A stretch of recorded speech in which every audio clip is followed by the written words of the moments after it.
So I'm at St. Vrain Park right now. It's this really nice park that actually is right next to I-25 freeway. Probably can hear the cars. That's the only thing I don't like about it. But its beauty is spectacular. It's got these beautiful ponds with a lot of birds. There's tons of fishing that goes on here. And the camping is top notch. I mean, the sites are absolutely beautiful. They sit on these ponds. You can fish right from your campsite. The views of the Front Range, which is a part of the Rockies that um, aligns with Denver and Boulder, that's all called the Front Range. And you can see Meeker, Mount Meeker, and Mount Long's Peak, which are really, really high mountains. We call them 14ers. Long's Peak especially is a 14er. And it's what crowns Longmont, which is where St. Vrain State Park is. So let's go take a look at St. Vrain State Park.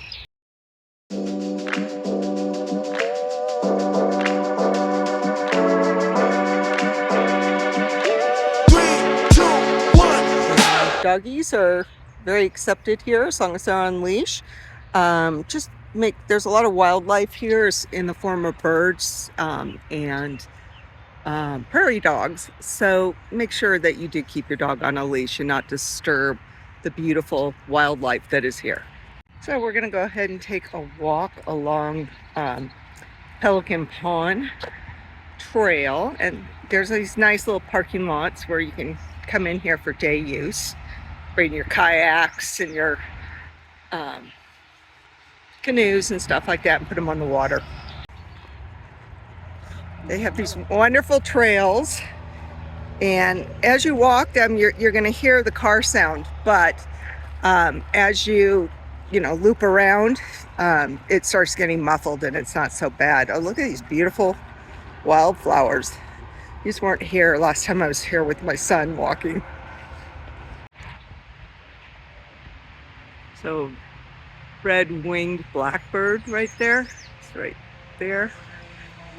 And then these mountains that we're looking at, this is Mount Meeker and Long's Peak. Everybody just calls it Long's Peak, but it's actually two peaks. The front one is Mount Meeker, and the one behind it, the right peak, is Long's Peak. And that's one of our 14ers. I think Mount Meeker's almost 14,000. But you see the snow, everything above, all that snowed area is above the tree line. It's so high up the trees can't grow. They can't get the oxygen. And that's also Rocky Mountain National Park right there.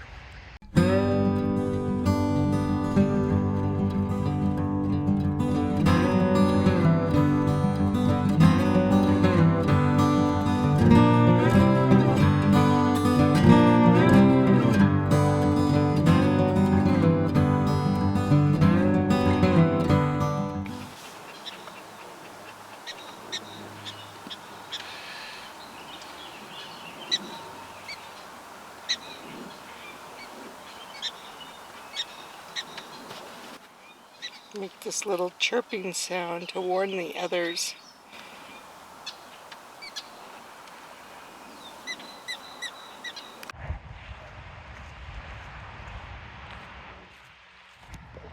Oh, what a beautiful day. All the beautiful flowers.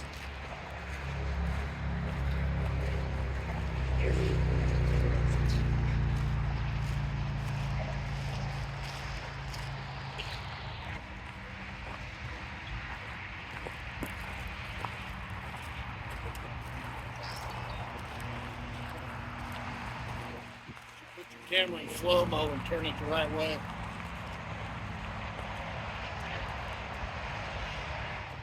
Can you hear the frog?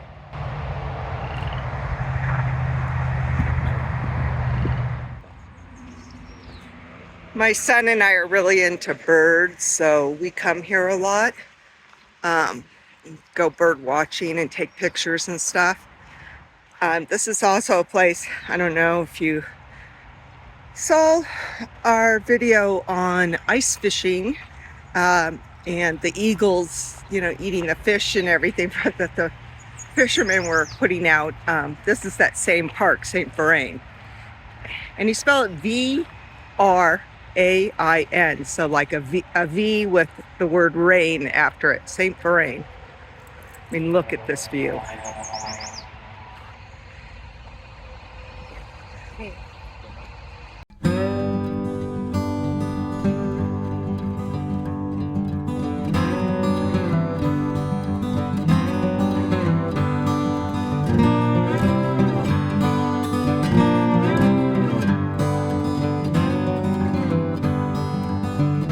So as you're walking along here, you'll see a lot of signs of beaver. All these trees, when you come up close to them, they usually have like this, you know, pointed like that one. And you'll see their teeth marks in it, their big old teeth. You see it all along these paths. So beavers definitely kind of down on these. See how they're all pointed? That's how they chew around it. And if you get up really close, you will see their teeth marks. You know, they have those big teeth.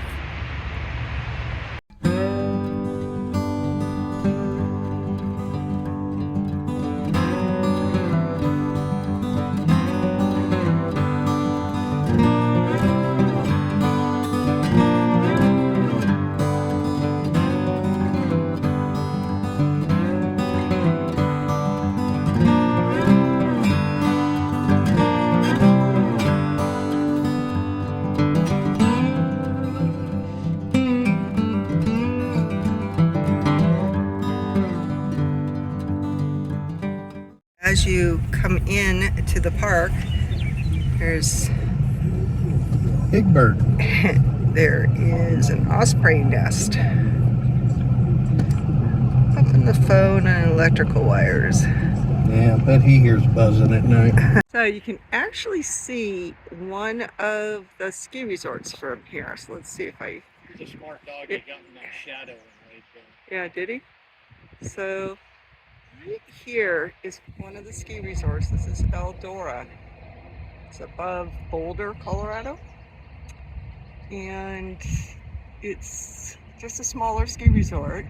But you can literally park in Boulder and take your skis onto a bus and they'll take you up there. So if you don't like winter driving, it's a good option for you. But yeah, you can see they still have a lot of snow on the runs up there. Hey, you! Are you so happy? Are you just having the best time? You're having the best time. Spock is watching he's watching the Canadian geese over here.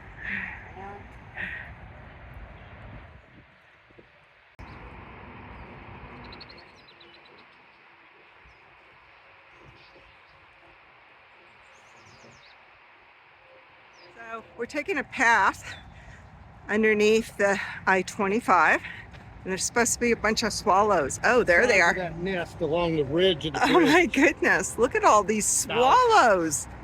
Oh my goodness. Look at all these guys. Look at them all. Oh wow. Look at them all flying.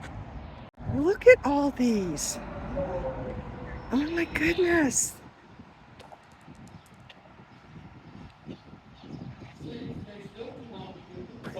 Oh wow.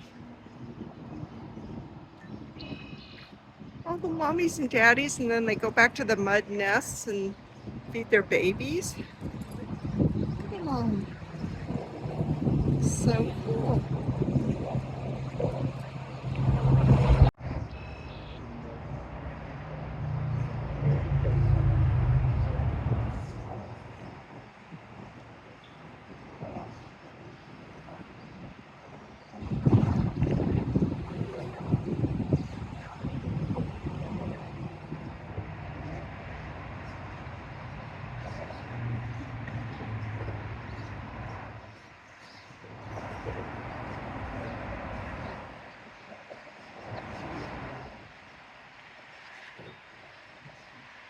See all the babies sticking their heads out?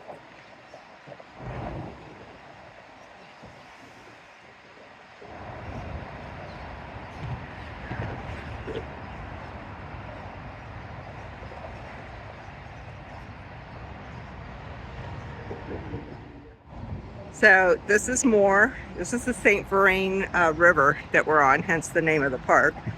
But yeah, there's even more under this underpass.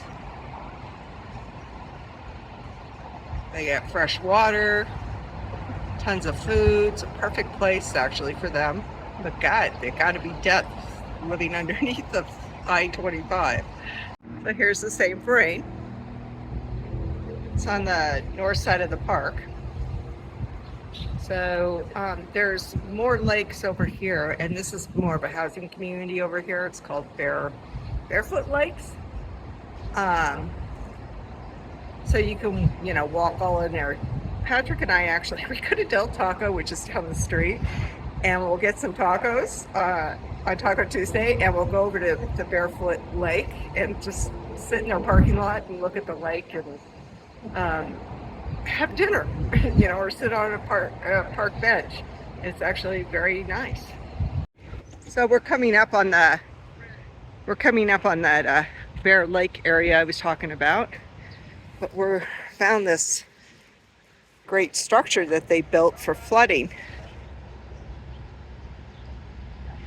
This is cool. So you can walk down in here, but I'm sure this was built for flooding, not people, but you can still go down here. These are abandoned swallow mud huts is what I call them. You can take a close look at them. You can see all, they brought a little bit of mud and brought a little bit more and a little bit more, it kind of has that puffy look. They're very cool. Literally cool. But they abandon them and build new ones, it seems like, every year.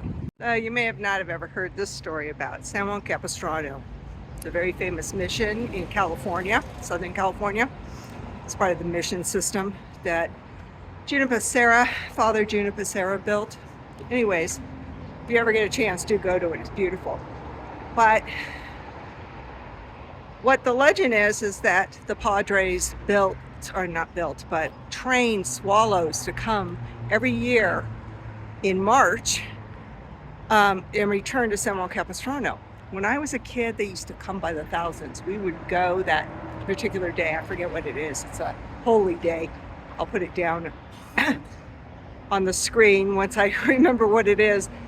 But on this particular holy day, they would always show up, and in mid-March. And when I was a kid, they were still coming. And you got, this is from the 1700s and the early 1800s that these missions were occupied.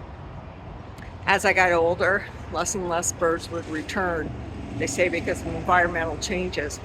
And to a point now where they don't return at all. And so the legend and the story has been kind of lost to time because they're not returning anymore. But I grew up in that area, so we used to go every year. We'd go to Mass and go see and watch the birds come in. They would start dwindling in that early morning, and they just keep coming and coming and coming by the thousands. It was quite a sight to see, and it's always broken my heart that they don't come anymore. There's all sorts of little. I saw beaver prints. Yeah, there's beaver prints everywhere. Chewed by beaver. Yeah, right there. They're all over. There's human prints also, but those are definitely beaver. They go right to the river. Yeah, to the pipe. They probably live in that pipe. So this was a pleasant surprise, finding the swallows.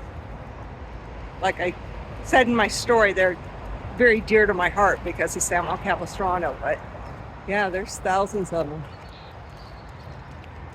Very cool. They have day use areas, little parking lots you can find with picnic structures. So make sure that you really, get a map of the state park and hike the trails. They're really beautiful. Be careful of the quicksand. The quicksand. That's what that is. Go try to walk on. Go try to walk on. That's moss over a pond. Try to scare me.